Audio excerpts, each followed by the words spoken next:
Quelles chaussures pour faire le GR20? Comment répondre à ce besoin si spécifique? C'est ce qu'on va voir maintenant. Je suis Alex, je suis accompagnateur en montagne depuis 2006 et j'encadre sur le GR20 environ 12 semaines par an. Et je suis plutôt branché matos. Autant dire que j'en ai testé pas mal et j'ai pu voir chez les randonneurs que j'ai rencontrés à peu près tous les modèles existants sur le marché. On va voir les aspects techniques de tous ces modèles à titre d'exemple de chaque catégorie. Alors oui, c'est ma sélection personnelle, il existe plein d'autres modèles. Je prétends pas vous donner un conseil absolu, mais plutôt des pistes de réflexion. Vous avez la certitude qu'elles ont été testées dans des conditions réelles d'utilisation sur le GR20. Par tous les temps, à toutes les périodes de l'été, avec un sac de moins de 10 kg. Alors cette vidéo est longue, c'est plus un dossier qu'autre chose, mais la question mérite qu'on s'y attarde. Au passage, je vous donnerai quelques petits conseils pour bien réussir votre GR. Pour chaque paire, on va voir leurs avantages, leurs inconvénients, la saison pour les utiliser, leur poids, leur prix et leur espérance de vie approximative. Vous trouvez un article spécialement dédié sur la météo du GR20, les meilleures périodes pour faire le GR sur duodécime.fr et vous verrez qu'il y a plein d'idées reçues sur la question. La Scarpa Triolet, catégorie alpinisme estival, tige haute, étanche, une semelle Vibram classique, dont le grip est dans la bonne moyenne, pas exceptionnel sur le mouillé. Indéformable, une semelle et un chausson rigide à cause du pare-pierre en béton, quand même un peu lourde par rapport aux autres chaussures de montagne présentées ici. Avec ça, vous aurez la protection blindée, une sensation d'avoir une chose indestructible au pied. Elles seront donc très durables, mais pas assez confortables, à moins que vous ayez la chance que votre pied corresponde pile poil au chausson, car elles ne se déformeront pas sur votre pied.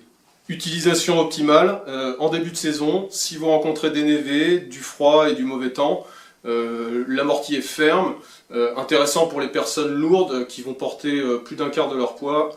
Avec ça, vous ne sentirez pas les pierres sous vos pieds, ni les nuances du terrain.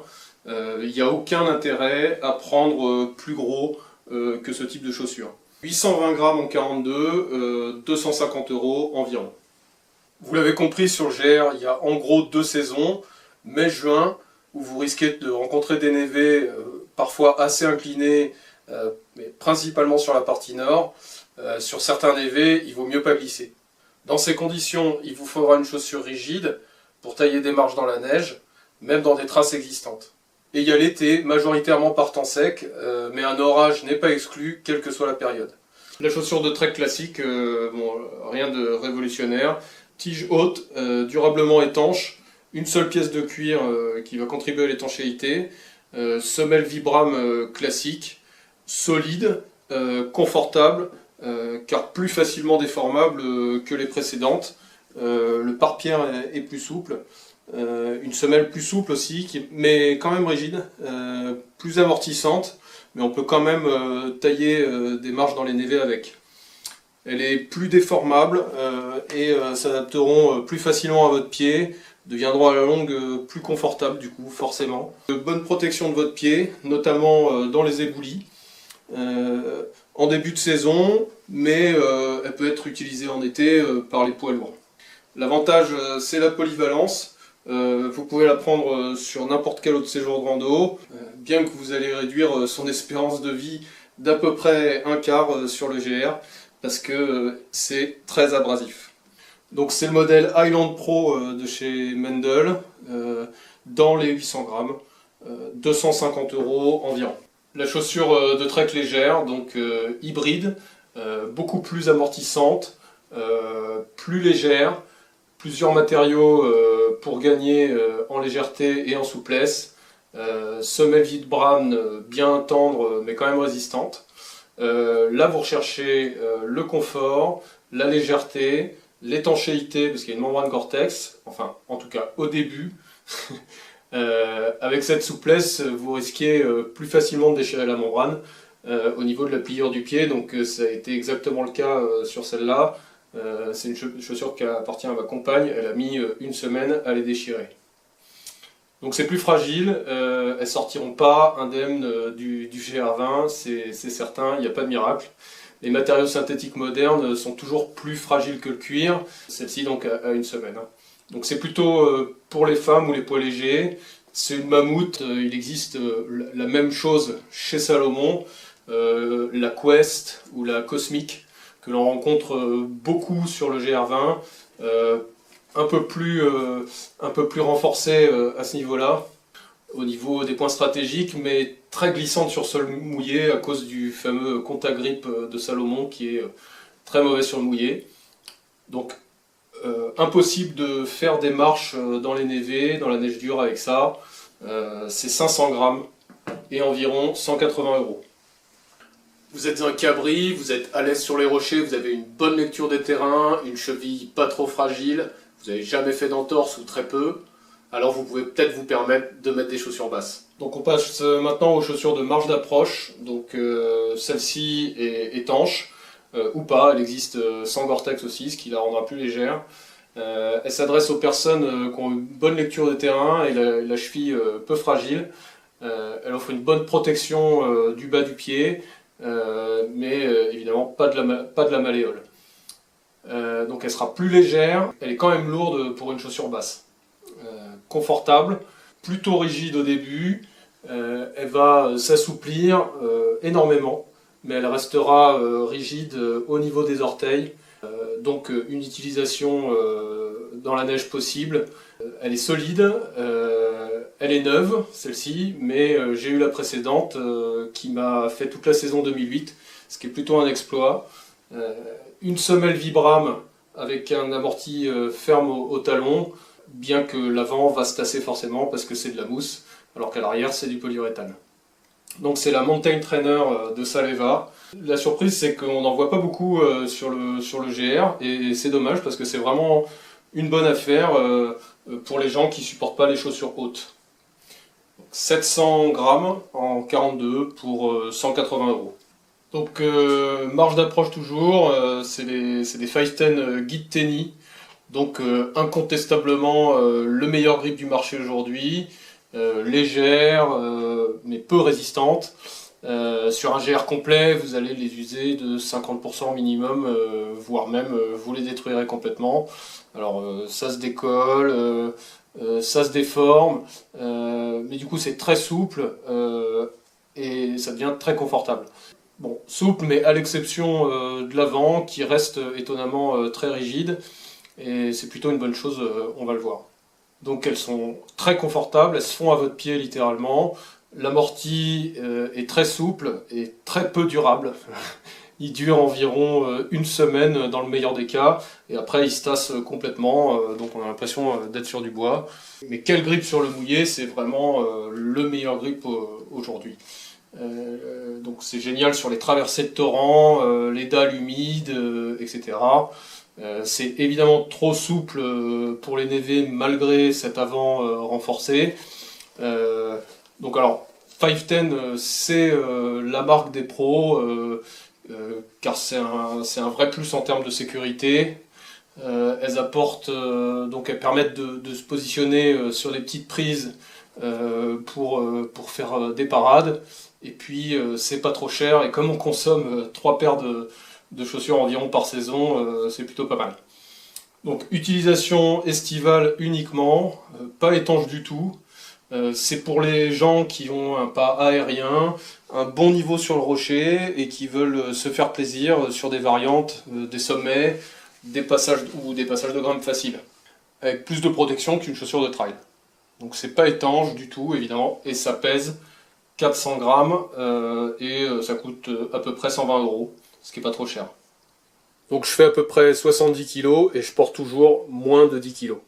Ces chaussures ont fait 2 semaines sur le GR20, je pense qu'elles pourront me faire encore au moins 2 semaines. Les chaussures de trail maintenant, donc pour courir quand c'est possible, hein, parce que c'est pas toujours possible, ou de marcher vite. Donc évidemment déconseillé en début de saison, pas d'utilisation dans la neige, mais c'est souple, c'est léger, ça existe en Gore-Tex. Il y a des renforts judicieusement placés, donc cette espèce de bande de Kevlar, de tissu renforcé, qui a bien morflé à cet endroit-là, et heureusement qu'il était là. un petit peu aux orteils aussi. En tout cas, c'est pas ça qui vous empêchera de ne pas les jeter à la fin de votre GR. En général, ça dure un GR et pas beaucoup plus. Après, vous les mettez pour faire autre chose. Ça peut faire d'ailleurs de bonnes chaussures de canyoning si vous finissez par faire du canyon. Voilà, donc elle est bien stable quand même pour une chaussure de trail. L'amorti est souple, mais relativement peu durable. Vous sentirez bien sûr tous les cailloux très rapidement au bout de quelques jours. Alors moi je les ai prises parce qu'elles ont un bon grip, quand même inférieur à celui de 510 mais un petit peu supérieur au Vibram quand même, en particulier sur le mouillé. Et puis même bon, les crampons s'enlèvent, disparaissent dès le premier jour. Par contre c'est fragile, mais malgré le fait que ces crampons soient partis, on a quand même un grip très bon sur les dalles. Donc il existe plein de modèles de trail, hein, bien sûr, les Salomon XT Wings, les XA Pro, avec un grip malheureusement désastreux sur le mouillé comme on le sait.